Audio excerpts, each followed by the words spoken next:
আসসালামু আলাইকুম। নীলা লাইফস্টাইল যে যেখান থেকে দেখছেন আশা করছি সবাই ভালো আছেন। আর সবাইকে রামাদান মোবারক। আমি নীলা ইতালি থেকে বলছি। আলহামদুলিল্লাহ আমরাও ভালো আছি। আমাদের রমজান মাসটা খুবই ভালো কাটতেছে আলহামদুলিল্লাহ।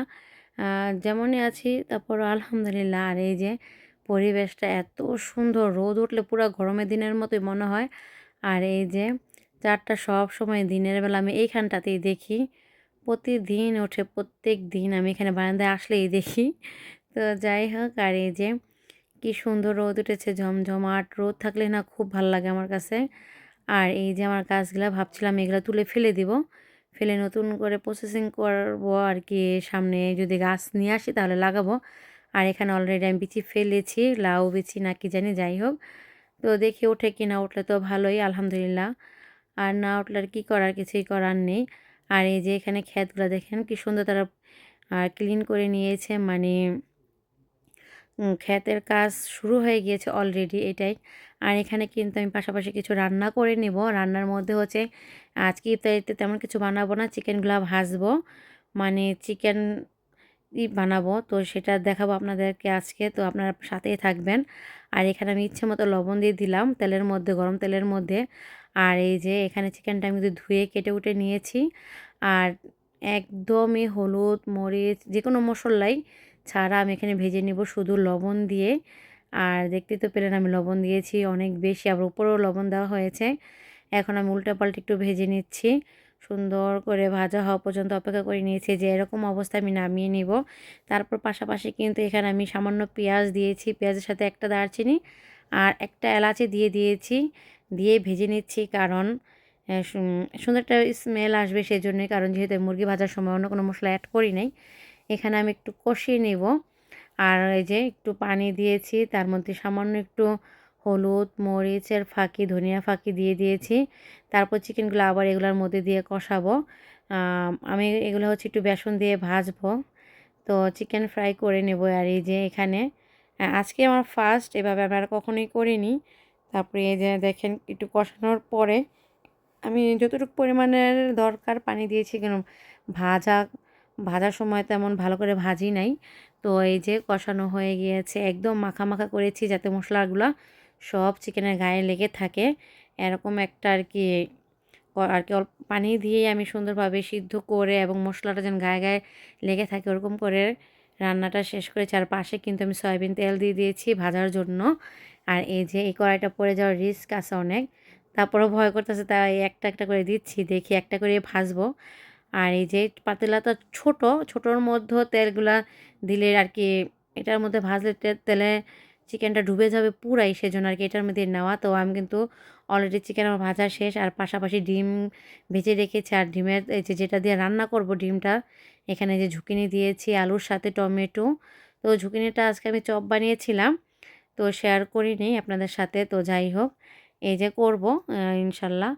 আর এই যে দেখতেই পাচ্ছেন সেই একটু ঝুঁকিনি ছিল, ভাবলাম যে না ফেলে আলুর সাথে দিয়ে দিই, ডিমের আর কি রান্না হয়ে যাবে। যাই হোক, এই যে রান্না হয়ে গেছে অলরেডি। আর এখানে কিন্তু আমাদের ইফতারি বেশিক্ষণ সময় নেই। আমি এখানে লেবু, তারপরে কমলা না যেন মালটা ছিল আজকে, এই কমলাগুলো আর কি শুকিয়ে গেছে, সেজন্য ওদের রূপগুলো আমি চিনতে পারিনি, কমলা না মালটা, যাই হোক একটা হবেই। তো এখানে আমি দিয়ে সুন্দর করে শরবতটা গুলিয়ে নিলাম। আর এই যে আমার তরকারিটাও হয়ে গিয়েছে, আমি জিরা দিয়ে দিয়েছি অলরেডি, এখন নামিয়ে নিব। দেখতেই পাচ্ছেন আমার তরকারিটা মাশাআল্লাহ অনেক সুন্দর হয়েছে। আর বেশি রান্না হলে না বেশি খেতে পারি না, আর থেকে যায়। তাই অল্প করে রান্না করি, ফ্রেশ একটু খাবো, একটুতেই শান্তি। আর এই যে বললাম না আপনাদের সাথে ঝুঁকিনি চপ বানিয়েছি, একদম বেগুনের মতো দেখেন, কিন্তু খেতে বেগুনিটা যেমন একটু টেস্ট বেশি, এটা যেমন একটু পানসে পানসে লাগে, তারপর আলহামদুলিল্লাহ খারাপ না, ভালোই। আমার পাশে চিকেন, তারপরে ঝুঁকিনি দিয়ে চপ বানিয়েছি সেগুলোও আছে। এই ঝুঁকিনি হচ্ছে, ঝুঁকিনিটা ইতালিয়ান একটা সবজি। তো যাই হোক, শসার মতো দেখতে, কিন্তু শসার একটা টেস্ট আছে, এটা আমার কোনো টেস্টই মনে হয় না, একটু পানসে টাইপের। তো এই যে আল্লাহর নাম নিয়ে বসে আছি এখন, আজান দেওয়ার আর কি আগ মুহূর্তে ইফতার নিয়ে বসেছি, মোনাজাত ধরেছি। তারপর আমার ছেলে তো আগেই ছোটো মানুষ চিকেন খেয়ে ফেলেছে, দেখতেই পাচ্ছেন যে পাশের প্লেটটার মধ্যে। আর আজকে টমেটো নিয়েছিলাম খাবো, তো 2 পিস খাওয়ার পরে আর ইচ্ছে করছিল না, আর খাইনি, 2 পিস খেয়েছিলাম। আর এই যে এখানে সস নিয়েছি, চপ দিয়ে খাবার শরবত তো আলহামদুলিল্লাহ বানিয়েছি, বললামই খুবই তৃপ্তি লাগে আর কি। রোজা ভেঙে একটু পানি খেয়ে খেজুরটা খাওয়ার পরে শরবতটা খেলে তৃপ্তিই লাগে, আমার কাছে খুব ভালো লাগে। তো এই যে স্কুলের ভুসিটা দিয়ে খেলে সারাদিন রোজা রাখলেও কোনো সমস্যা হয় না, ফাঁপড় লাগে না, কোনো খারাপই লাগে না। আর এখানে কিন্তু আমি জুকিনি চপটা খাচ্ছিলাম, আলহামদুলিল্লাহ খুবই মজা হয়েছে, খুব ভালো লাগছে। চিকেনটাও আর কি আছে না যে একদম শুকায় গেছে ভাজার কারণে, আবার ওই যে কষানো হয়েছে সেজন্য ভিতরে না একদম জুসি জুসি ভাব ছিল, মানে একদম শুকায় হার্ড হয়ে যায় নাই, ভিজা ভিজা আর কি সফট একটা অন্যরকম একটা টেস্ট ছিল। তো এটা যদি ঝাল সস দিয়ে খাওয়া যেত আরও বেশি মজা হতো। আর এখানে তো এগুলো ক্যাচাপ, মানে শুধু টমেটো সস, কোনো মশলা দেওয়া নেই। তো যাই হোক আলহামদুলিল্লাহ, তারপর খারাপ লাগেনি, ভালোই।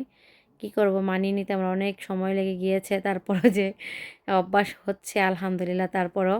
আর এই যে আল্লাহর রহমতে আমার বাচ্চাকে আমি ঘুম পাড়িয়ে দিয়েছি, দেখেন ও গায়ে কম্বল নিতেই চায় না, যত শীতই পড়ুক না কেন। তো এখন যেহেতু শীতটা একটু কম, তো একটু ভারী কাপড়টা পরানো হয়েছে, সেজন্য ফেলপাটা পরাইনি, কারণ ওই গরম, ওই শীত না ফেলপা পরাবো, কান মাথা ঢাকলে ওর আবার গরম লেগে যায়।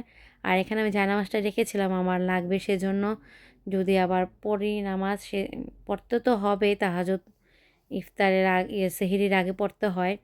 আর এই যে আমি জানালাটা একটু খুলে দিয়েছি, এই জন্যে ঘরে একটা ভাপসে স্মেল থাকে, বা ঘরের গরমটাও না খারাপ লাগে অনেক।